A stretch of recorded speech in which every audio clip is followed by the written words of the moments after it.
Obedience and P2B must watch this. Two shocking plans Tribunal did ahead of 6th September final judgment. Breaking news. Hello, people. Welcome back once again to my YouTube channel.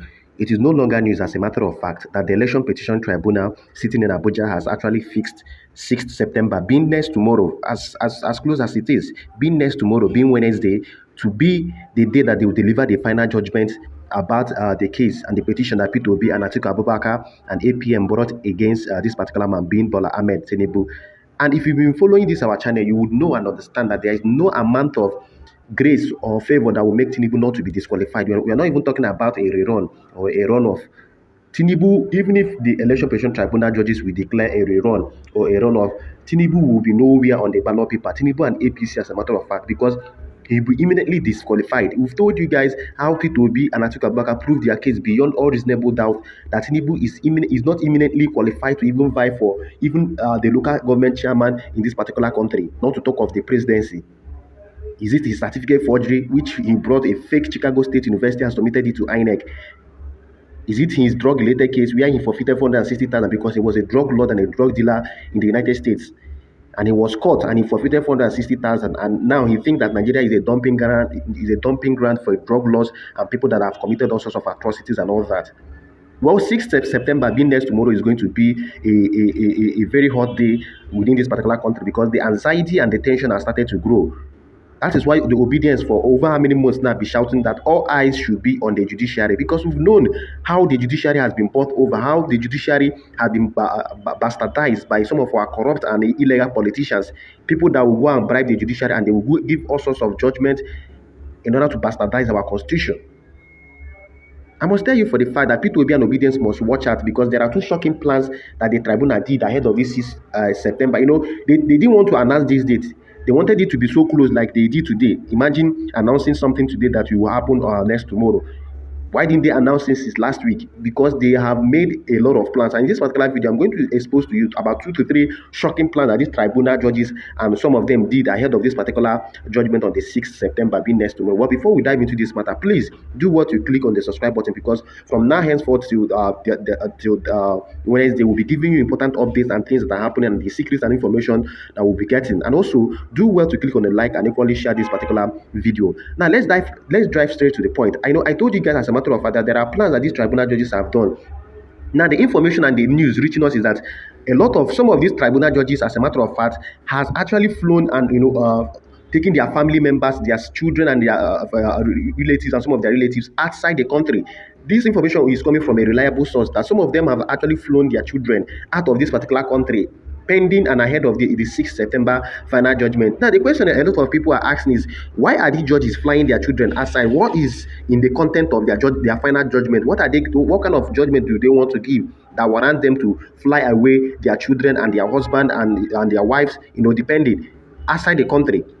This is one of the first plans that will uncover that a lot of them have traveled outside the country, that they've flown them, and that is why they were not quick to give us a date. They wanted to mastermind and they wanted to plan themselves by taking their children out from this particular country first before they can give the judgment. Now, the question that a lot of Nigerians are asking, and especially women Nigerians are asking, is what is the need for you to fly your children and your husbands and your wives away? Is it that you want to give a good judgment, or you want to give a dangerous judgment that will bastardize our constitution? They should know that our constitution is sacrosanct. It is non-negotiable. Our constitution is sacrosanct and it is not negotiable. They must actually do what the constitution says. The constitution stated it as a matter of fact that forfeiture means is a criminal offense. And as a matter of fact, the invalid and the double nomination of Shetima is in the constitution, that as a matter of fact, nobody should allow himself to be willingly nominated for 2 political positions at the same time, which is in the Electoral Act, and which the Electoral Act is equally bound by the Constitution of the Federal Republic of this particular country. A whole lot of things. Even the Constitution of the Federal Republic of Nigeria stated it categorically that anybody that has been fined or found wanting or forfeited anything is not fit to be the president of this particular country. So why are they flying their children away from this country? That means there is something fishy that is happening. Now, the second thing is that they invited the DSS. That is why, if you could see, recently the DSS actually sent in a warning or a kind of an alarm, because now the DSS, only God knows what their plans will be on that 6th. That is why I'm telling the Obidients and people to be careful and to actually understand what is actually happening. For the tribunal judges to fly their kids away. Now the DSS is sending warning. Look at the warning they said. They said DSS discovers plot to stage violent protests in the country.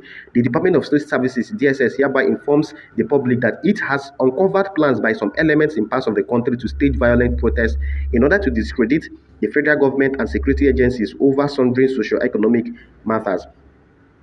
Intelligence reports have indicated that plotters include certain politicians who are desperately mobilizing unsuspecting student leaders, ethnic-based associations, youth, and disgruntled groups for the planned action. Meanwhile, the service has identified the ringleaders of the plot as well as sustained monitoring around them in order to deter them from plunging the country into anarchy.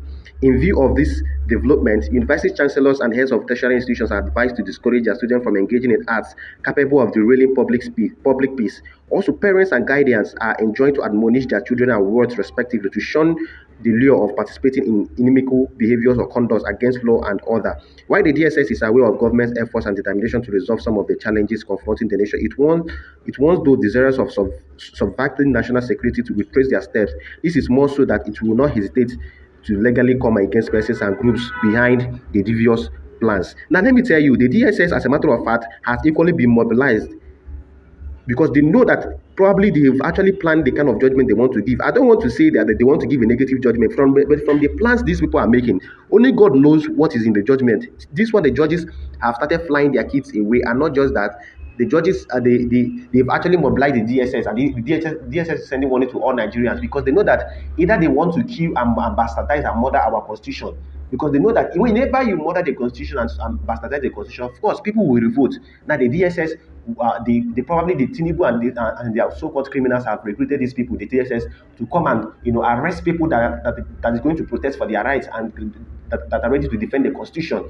Because what the judgment is going to be, only God knows what these people are trying to give. But we're still hopeful, we're still optimistic that whatever the case is, that God will actually give people and Obidients the victory they deserve. And also, people should know that the final judgment, as a matter of fact, is going to be televised. Television stations are going to carry it live and direct, so people from their respective workplaces or homes can be watching it live and see the manner of judgment, because it is going to be a global judgment. The whole world will watch and see how these people are going to interpret the constitution, because Tinubu, as a matter of fact, in US is a known drug lord, a certificate forger, and a whole lot of things. So we are going to see how these people are going to interpret the constitution, and whatever they say is going to set a precedent in this particular country, whether we are going to follow the constitution or not, and how other countries is going to be viewing us and our constitution and our democracy within this country.